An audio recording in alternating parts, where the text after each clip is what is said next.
Alhamdulillah kafah wa قال الله تعالى في القرآن المجيد والفرقان الحميد وأعوذ بالله من الشيطان الرجيم بسم الله الرحمن الرحيم اقرأ باسم ربك الذي خلق وقال النبي صلى الله عليه وسلم طلب العلم فريضة على كل مسلم ومسلمة وقال النبي صلى الله عليه وسلم في موضع آخر اطلب العلم من المهد إلى اللهد محترم حضرات معزز سامعین بہ گئی گنگا میری چوکھٹ سے ٹکراتی ہوئی بہ گئی گنگا میری چوکھٹ سے ٹکراتی ہوئی بد نصیبی دیکھیے پیاسے کے پیاسے رہ گئے محترم یہ بہت خوشی کا مقام ہے آج جس مقام پہ ہم اولاد آئے ہیں اور جن بچوں کے سر کے اوپر آج ہم نے دستار فضیلت باندھا آج ان کے دل سے پوچھیے ان کے ماں باپ سے پوچھیے اس معاشرے سے پوچھیے جہاں قرآن کی تعلیم ہے جہاں دین کی تعلیم ہے جہاں قرآن کی توجہ دی جاتی ہے جناب محمد رسول اللہ صلی اللہ علیہ وسلم کی شریعت کو ماننے والے لوگ ہیں ان لوگوں سے پوچھیے اور آج اپنے ہاتھ کو دیکھیے کتنے افسوس کی بات ہے کہ آج ہم جن بچوں کے سر پہ دستار فضیلت باندھتے ہیں کیا ہمارے گھر کے اندر ہمارے بچے نہیں ہیں کیا ہمارے گھر کے اندر ہماری لڑکیاں نہیں ہیں کیا ہم اپنے بچے کو الٹی تعلیم ساری دنیا کا دستور دیکھیے ہر زمانے میں ہر کتاب کا ایک معاملہ ہے جیسے ہمارے یہاں مذہب اسلام کے اندر سب سے پہلے تعلیم دی جاتی ہے سب سے پہلی جو کتاب پڑھائی جاتی ہے اس کو کہتے ہیں بغدادی قاعدہ اب بغدادی قاعدہ جب ہم پڑھاتے ہیں بچے کو تو سب سے پہلے جو خاندان لوگ ہیں جو پڑھے ہوئے نہیں ہیں یا عورتیں جو ہمارے گھر کی ماں بہنیں ہیں وہ بھی کرتی ہیں وہ بھی جانتی ہے کہ سب سے پہلے ہم پڑھاتے ہیں کہ الف اور با سب سے پہلے الف اور با اور اسی الف با کے اندر اس پارہ قرآن شریف جناب آقا مدینہ کے تاجدار محمد مصطفیٰ صلی اللہ علیہ وسلم کی لائی ہوئی شریعت احادیث نبویہ صحابہ آپ جتنی بھی صحابہ کرام تابعین تبع تابعین بزرگان ندی ائمہ کرام جتنے بھی سنت سب کی تعلیم کا مرحلہ کیا رہا الف اور با لیکن آج ہم کتنے پریشان ہو چکے ہیں کتنے غیر ہو چکے کہ ہم اپنے بچے کو پڑھاتے ہیں میرا بچہ پڑھ رہا ہے میرا بچہ پڑھ رہا ہے کیا پڑھ رہا ہے الٹی تعلیم کیا پڑھ رہا ہے اپنے بچے کو ہم جب پڑھاتے ہیں تو کہتا ہے کہ کیا ہے کیا پڑھ کیا ہے کیا ڈگری ہے تو بی اے پہلے اے ہے کہ پہلے بی ہے تو پہلے بی اے سے تو پہلے بنا دیا تو آج محتاج بنے کس کے مولوی کے حافظ کے جائیداد لیا تمہارا بیٹا جائیداد لے گی تمہاری بیٹی مکان لے گا بیٹا اور جتنے بھی بینک بیلنس ہے سب لے گا بیٹا لیکن ایک بھی بیٹا قسم خدا کی ایسا نہیں ہے جو جنازے کے وقت جا کر کے کہہ دے اللہ اکبر اور ثنا سبحانک اللہم اغفر لحینا و میتنا کسی کا بیٹا نہیں پڑھائے گا اس کے لیے مدرسے کا مولوی جائے گا کتنے شرم کی بات اور بیٹا کیوں جائے گا ہم کو خود یاد نہیں ہے جنازے کی دعا ہم کو خود یاد نہیں کہ 4 تکبیر جنازے میں ہوتی ہے اس تکبیر میں ہم کو کیا پڑھنا ہے ہم یہ سمجھتے ہیں کہ 75 نہیں بلکہ 80% لوگ ایسے ہیں ہمارے مسلمان جن کو جنازے کی دعا یاد نہیں یہ کس کی کمی ہے آج ہم کہاں گزر چکے ہیں قرآن کی تعلیم کو کہاں رکھ دیا سنت کو کہاں رکھ دیا آج ہم یہ کہہ رہے ہیں کہ ہم تعلیم والے ہیں وہ زمانے میں معزز سے مسلمان ہو کر اور تم خواب ہوئے تاریخ قرآن ہو کر لیکن آج ہمارا معاملہ کیا ہے کہ چہرہ ٹکڑوں میں پٹ گیا اپنا، آئینہ جب پٹک دیا ہم نے، چند لمحے کی روشنی کے لیے سارے گھر کو جلا دیا ہم نے۔ دنیا کی نوکری چاہیے، دنیا کی نوکری چاہیے، سرکاری نوکری چاہیے، سرکاری نوکری کے پیچھے ہم لگے ہوئے ہیں۔ لیکن قسم کھا کر کے میں کہتا ہوں کہ ایک افسر کے، ایک داروغہ کی بات میں کہہ رہا ہوں کہ ایک داروغہ کے اگر صحیح معنوں میں مفتی نہ ہوتا تو فتویٰ لکھ دیتا کہ ایک داروغہ 3 خاندان کو جہنم کے اندر لے جائے گا، اپنے باپ کو خود جائے گا اور اپنے بیٹا کو۔ کیوں؟ کہ اس کے باپ نے اس کو غلط تعلیم دیا، رشوت خوری کی تعلیم دیا، اور رشوت کے پیسے سے وہ اپنے بیٹے کی تعلیم کر رہا ہے، اور اس کا باپ جو ہے غلط تعلیم دیا، وہ غلط کھا رہا ہے، اپنے بیٹے کو بھی غلط ترجیح دے رہا ہے۔ لیکن فضل خدا سے صاحب ذیشان ہو گیا جس کا پسر بھی حافظ قرآن ہو گیا۔ 10 ایسے آدمی کو وہ جنت دلائے گا، دوزخ میں جس کو جانے کا اعلان ہو گیا۔ تو میرا محترم وہ مرتبہ سیکھیے، اپنے بچے کو لائیے، تماشا بھی مت بنیے۔ آج دنیا کہاں گئی؟ ہم کس موضوع پہ ہیں، کس موڑ پہ ہم گزر رہے ہیں؟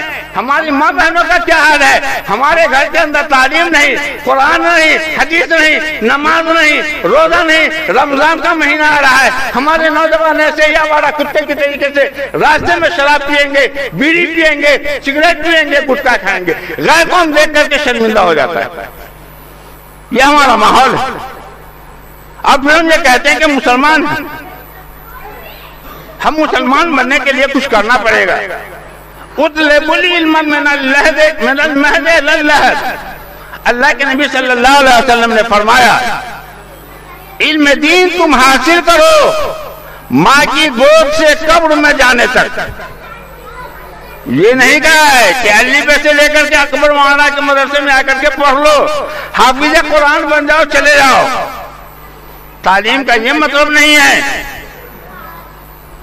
من المہد الی اللحد، ماں کی گود سے لے کر کے قبر میں جانے تک۔ اب آپ کہیے گا کہ میری عمر تو 50 سال ہو گئی، میری عمر 60 سال ہو گئی، کیا میں نورانی قاعدہ لے کر کے مولانا اکبر کے پاس جاؤں؟ تو نہیں میرے محترم، ایسا نہیں ہے۔ آپ اپنی عمر والوں کے ساتھ، اپنے سے بڑوں کے پاس، اپنے سے چھوٹوں کے پاس، اپنے بچوں کے پاس بیٹھیے اور اس کو کہیے کہ بابو ثنا کیسے پڑھا جاتا ہے، ذرا ثنا سناؤ۔ نماز میں رکوع میں کیا پڑھا جاتا ہے، رکوع ذرا بس سناؤ کہ رکوع میں ہم سبحان ربی العظیم کیسے کہیں گے، سجدے میں ہم کیا پڑھیں گے، سجدے سے اٹھیں گے کیا پڑھیں گے، سورہ فاتحہ کیسے پڑھیں گے، اس کو سیکھیے۔ قبر کے اندر منکر نکیر جو پوچھے گا، سوال کرے گا ہم سے، من ربکم من دینکم وما تقول فی ہذہ الرجل، کسی سے یہ نہیں پوچھے گا جو what is your name, what is your name father, تمہارا نام کیا ہے، تمہارے باپ کا کیا نام ہے۔ دیکھو تعلیم دلائی انگریزی، لیکن سمجھ میں آئے گا وہاں تعلیم کون روکے گا، انگریزی تعلیم کون روکے گا؟ ضرورت ہے ہم کو۔ آج ہمارا بچہ انجینئر بنے، ڈاکٹر بنے، ایک سے ایک ڈگری لے کر کے اچھے سے اچھا پروفیسر بنے، ساری چیز بنے، لیکن کب بنے؟ پہلے اس کے دل کے اندر قرآن ہو، نماز کی تعلیم ہو، کھانے کی دعا یاد ہو، سونے کی دعا یاد ہو، جنازے کی دعا یاد ہو، اپنے ماں باپ کی وہ مغفرت کرا سکے، اپنے ماں باپ کے لیے دعا کرے، اپنے خاندان والوں کے لیے دعا کرائے۔ پہلے وہ بنائیے، پھر دنیا کی تعلیم حاصل کیجیے جتنا کرنا ہے۔ کون منع کرے گا؟ جو پاگل ہوگا وہ کہے انگلش تعلیم حاصل نہیں کرو۔ انگلش تعلیم کی تو ہم کو ضرورت ہے، ڈاکٹر کی ضرورت ہے، انجینئر کی ضرورت ہے، پروفیسر کی ضرورت ہے، پائلٹ کی ضرورت ہے، سب کی ضرورت ہم کو ہے، اور سب ہماری اولاد ہونی چاہیے۔ کوشش یہ ہونی چاہیے، لیکن شرط یہ ہے کہ پہلے وہ دین سے آراستہ ہو، اس کو نماز آتا ہو، جنازے کی نیت آتی ہو، جنازہ وہ پڑھا سکے، جنازہ وہ پڑھ سکے۔ قبرستان میں بہت ساری جگہوں پہ کیا ہوتا ہے، ابھی شعبان کا مہینہ گزرا ہے، شعبان کے مہینے میں دیر آتش بازی، پٹاخہ بازی، چلو قبرستان چلو، چلو قبرستان چلو۔ یہ حالت کی حد پار کر دیا۔ اب اس میں کیا ہو گیا کہ چہرہ ٹکڑوں میں بچ گیا اپنا. آئینہ جب پٹک دیا ہم نے, ہم بٹوارا ہو گئے, فرقے میں چلے گئے. دیکھ قبرستان میں اللہ کے نبی جناب محمد رسول اللہ صلی اللہ علیہ وسلم کب گئے, کس حال میں گئے؟ کیا مغرب سے لے کر کے عشاء تک جاگے تھے؟ مغرب عشاء سے لے کر کے فجر تک جاگے تھے؟ حدیث الٹا کر کے دیکھیے, عالموں سے پوچھے. حضور اکرم صلی اللہ علیہ وسلم حضرت عائشہ صدیقہ رضی اللہ تعالیٰ عنہ کے حجر مبارکہ میں آرام فرماتے. حضرت عائشہ صدیقہ رضی اللہ تعالیٰ عنہ بیان فرماتی ہیں کہ اللہ کے محبوب جناب محمد رسول اللہ صلی اللہ علیہ وسلم کو جب میں رات میں اٹھی بسترے پہ ٹٹولا تو نہیں پایا. تو عورت کی ذات, سوتن کا معاملہ, جو سوتن کا لگان آج کوئی نئی بات نہیں ہے, اس زمانے سے آ رہا ہے, ہماری ماں کے درمیان سے آ رہا ہے. امہات المومنین کے دل کے اندر یہ بات آیا کہ شاید اللہ کے نبی جناب محمد رسول اللہ صلی اللہ علیہ وسلم کسی اور ازواج کے پاس تو نہ چلے گئے. یہ سوچ کر کے حضرت عائشہ صدیقہ رضی اللہ تعالیٰ عنہ جب حجرے مبارکہ سے نکلتی ہیں تو دیکھتی ہیں کہ چونکہ حجرے سے جنت البقیع قریب, جو حضرات حج کرنے کے لیے مدینہ طیبہ تشریف لے جا چکے وہ دیکھ چکے ہیں کہ حضور اکرم صلی اللہ علیہ وسلم کا روضہ اطہر اور جنت البقیع کتنا قریب ہے. حضرت عائشہ صدیقہ رضی اللہ تعالیٰ عنہ نے دیکھا کہ اللہ کے محبوب جناب محمد رسول اللہ صلی اللہ علیہ وسلم جنت البقیع میں رو رہے ہیں, دعائیں کر رہے ہیں, دعائیں مغفرت کر رہے ہیں تمام میت کے لیے. اللہ کے نبی صلی اللہ علیہ وسلم پیچھے مڑ کر کے دیکھا, کیا عائشہ, کیوں, کس لیے؟ تو ہماری ماں نے کیا جواب دیا, امہات المومنین نے کیا جواب دیا کہ اللہ کے نبی صلی اللہ علیہ وسلم دو بات تھی. پہلی بات تو مجھے یہ غم تھا, یہ تکلیف تھی کہ ایسا نہ کہ آپ کو کوئی دشمن جو ہے اچک لے, کوئی دشمن آپ کو تکلیف پہنچا دے. اور دوسری بات ہے کہ اللہ کے نبی صلی اللہ علیہ وسلم, مجھے میرے دل کے اندر خدشہ تھا کہ اللہ کے نبی صلی اللہ علیہ وسلم میرے بھانجے میں کہیں دوسرے ازواج کے پاس تو نہ چلے گئے ہوں. زندگی میں ایک بار میں کسی بھی طبقے کے چاہے وہ دیوبندی ہو, اہل حدیث ہو, بریلوی ہو, سنی ہو, جو بھی عالم ہے, حضور اکرم صلی اللہ علیہ وسلم پوری عمر میں ایک بار, اس کے بعد خواہ حضرت ابو بکر صدیق کا زمانہ ہو, حضرت عمر فاروق کا زمانہ ہو, حضرت عثمان کا زمانہ ہو, حضرت علی کا زمانہ ہو, حضرت امام حسن کا زمانہ ہو, کسی زمانے میں کچھ ثابت نہیں. کیا اگر اتنا ضروری ہوتا تو اللہ کے محبوب صلی اللہ علیہ وسلم حضرت ابو بکر صدیق کو, بی بی فاطمہ کو, حضرت حسن حسین کو, سب کو لے کر کے, سب کو جگا کر کے قبرستان میں پہنچتے. جس طریقے سے ہم سارے دوست کو اکٹھا کرتے ہیں, گاڑی میں چلتے ہیں, مذاق اڑاتے ہیں, پوری رات موبائل چلاتے ہیں, پٹاخے چھوڑتے ہیں, یہ کہاں سے ثابت ہے؟ اور آج یہ کہہ دیں تو آج ہمارے ایسے ایسے نوجوان ہیں جو فوراً مولوی بننا, کون ہے تو فلاں نے کہہ دیا, فلاں نے کہہ دیا, فلاں کہا ہے, فلاں کہا ہے. ارے محترم, کسی طبقے والے ایسا نہیں کہتے ہیں. جو خرافات تم کر رہے ہو, عالموں کو بدنام کر رہے ہو, دین کو بدنام کر رہے ہو, جس طریقے سے آج غیر قوموں کے ہاں رسم ہے, آج اس رسم کو اپنا لیا اور اپنے رسم کو چھوڑ دیا. جبکہ ہماری تعلیم ہے اطلب المہد الی اللہ, علم دین حاصل کرو ماں کی گود سے قبر تک.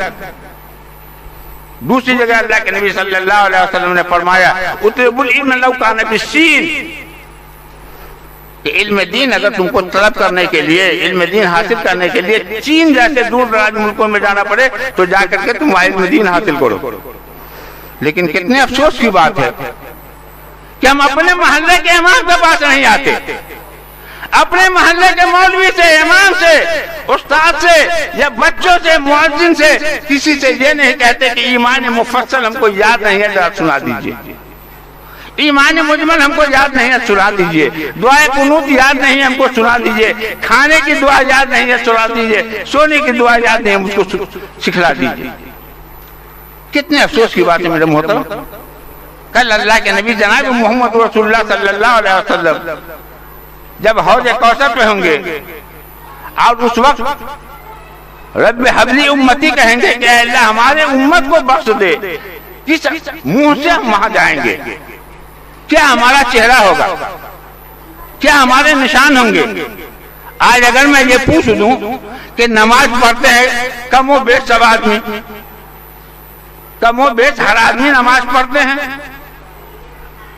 نہ 5 وقت کی تو آج کی تو پڑھ ہی لیتے ہیں، نہ آج کی پڑھتے ہیں تو 360 کی تو پڑھ ہی لیتے ہیں، اور نہ 360 کی تو کھاٹ کی تو پڑھتے ہی ہیں۔ لیکن اگر یہ پوچھ لیں کہ کتنے ہڈی پہ سجدہ ہوگا،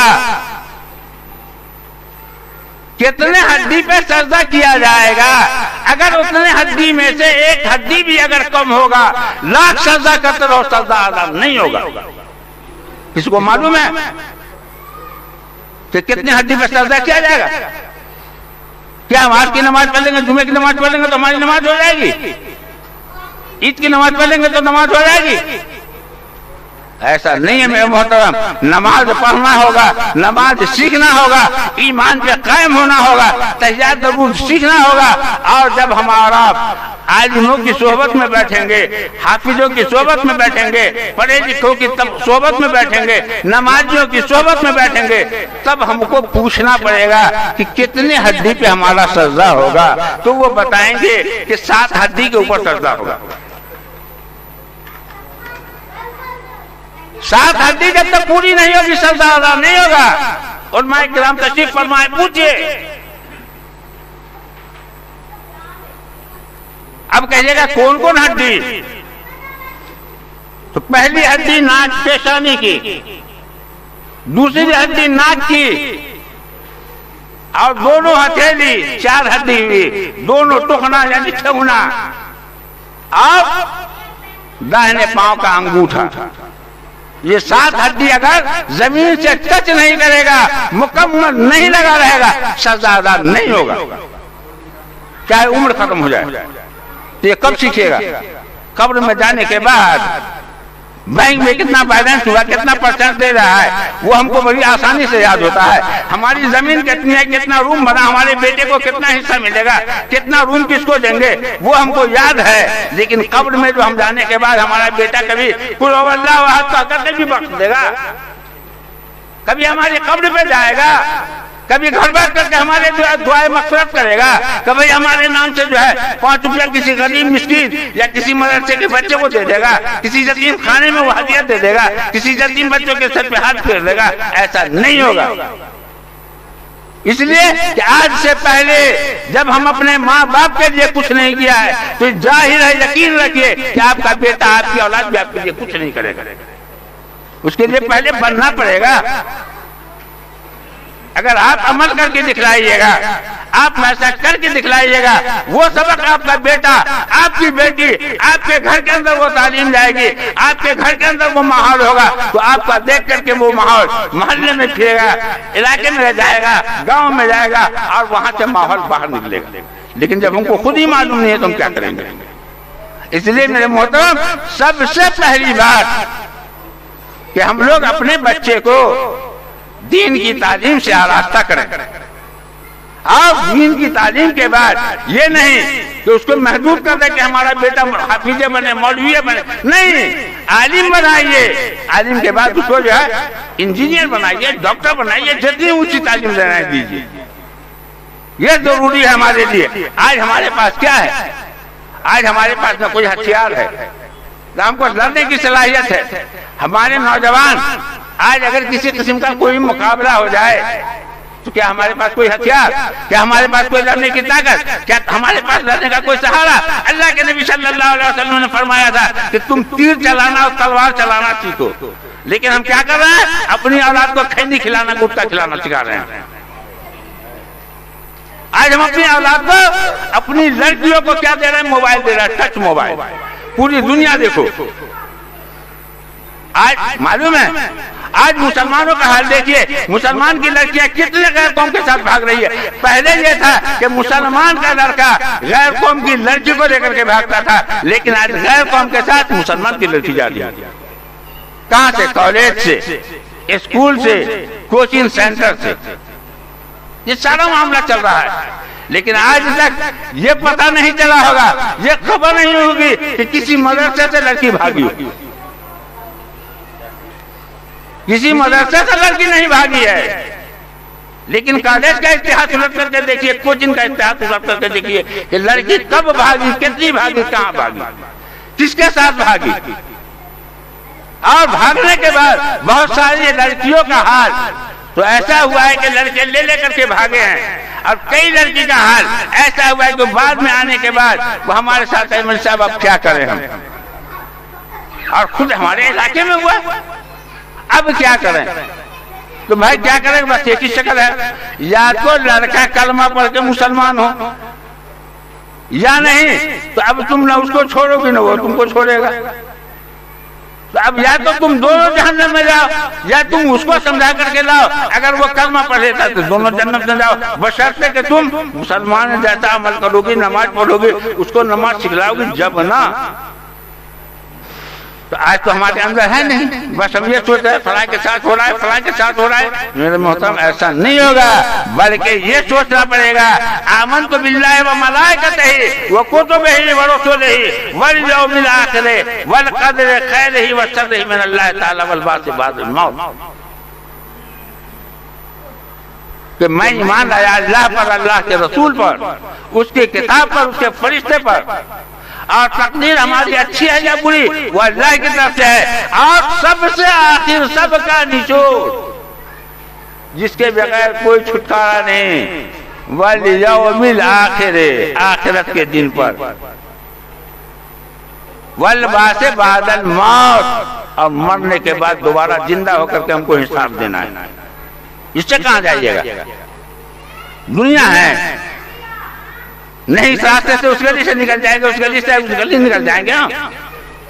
میرے محترم ایسا نہیں ہے۔ سب سے پہلے یہ کہ ہم اپنے آپ کو، اپنے بچوں کو دین کی تعلیم دلوائیں، اور اپنے آپ کو دین کے ماحول سے آراستہ بنیں، سیکھیں۔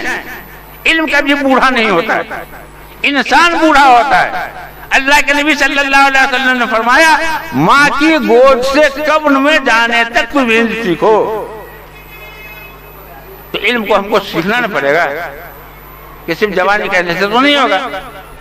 آج ہم کہاں گزر چکے، آج ہمارا کیا حال ہے، آج ہم اتنے پچھڑے کیوں ہیں، اتنی برائی ہمارے اندر کیوں ہے؟ سب سے بڑا یہ ہے کہ موبائل ہمارے گھر کے اندر آ گیا کینسر،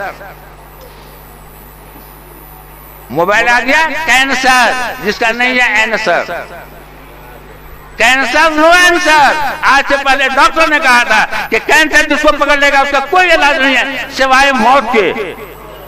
تو جس گھر میں آج موبائل ہے، ٹچ موبائل، اس گھر میں کینسر کا مرض ہو گیا، چاہے وہ بیوی ہو، بیٹی ہو، بیٹا ہو، ہر برائی کے اندر مبتلا ہے۔ باپ ماں ہے، ماں بھی دیکھ رہی ہے ساتھ ساتھ بیٹھ کے فلم، بیٹی بھی دیکھ رہی ہے، پتو بھی دیکھ رہی ہے، سب ایک ساتھ بیٹھ کے دیکھ رہی ہے۔ برائی ہمارے گھر میں نہیں آئے گی تو کہاں غیر قوم میں جائے گی؟ میرے محترم ان سب چیزوں سے ہم لوگ پرہیز کریں، اور ہم لوگ یہ عہد کریں کہ جس طریقے سے آج 8 بچوں کو ہمارے سامنے دستار فضیلت دی گئی ہے، اسی طریقے سے ہم لوگ اپنے اپنے بچوں کو بھی اسی طریقے سے دستار فضیلت دینے والے بنائیں۔ دوسری بات، ایک بابو 8 بچے جو ہیں، آپ لوگ ایک بات یہ سن لیں کہ کل تک آپ حافظ قرآن نہیں تھے،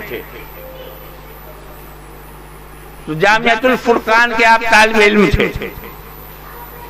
کل تک اگر کسی غلطی میں آپ مبتلا ہو گئے، کہیں پہ پتنگ بازی اڑایا، کہیں پہ گولی کھیلتے تھے، یا کرکٹ چلاتے تھے، بیٹ بلہ چلاتے تھے، تو بدنامی آتی تھی کیا کہ مدرسے کا طالب علم ہے، مدرسے کا طالب علم ہے۔ لیکن اب آپ کے ساتھ بہت بڑی مجبوری، بہت بڑی ذمہ داری، بہت بڑا فرض، بہت بڑا بوجھ پڑ گیا کہ آپ کے سر کے اوپر دستار فضیلت بڑھ گیا ہے، اور آج سے آپ لوگ حافظ صاحب کہلانے کے لائق ہو گئے۔ اب آپ لوگ حافظ صاحب ہیں، تو اب آپ لوگ حافظ صاحب ہیں تو اپنی زندگی انشاءاللہ اسی طریقے سے گزاریں گے جو ایک حافظ صاحب کی زندگی ہوتی ہے۔ عام بچوں کے ساتھ کھیلنا، عام بچوں کے ساتھ کودنا، ایسا نہیں کریں گے، بلکہ آپ اپنے ماحول کے ساتھ وقت پہ نماز کی ادائیگی کرنا، وقت پہ قرآن پاک کی تلاوت کرنا، صبح شام قرآن شریف کو دیکھنا، اس کا مطالعہ کرنا، یہ اپنی ذمہ داری سمجھنا۔ عام بچوں کی طریقے سے آپ ایسے آوارہ گردی میں مبتلا نہیں ہونا۔ اللہ تعالی ہم تمام لوگوں کو کہنے اور سننے سے زیادہ عمل کی توفیق دے۔ وآخر دعوانا الحمدللہ رب العالمین۔ اللہم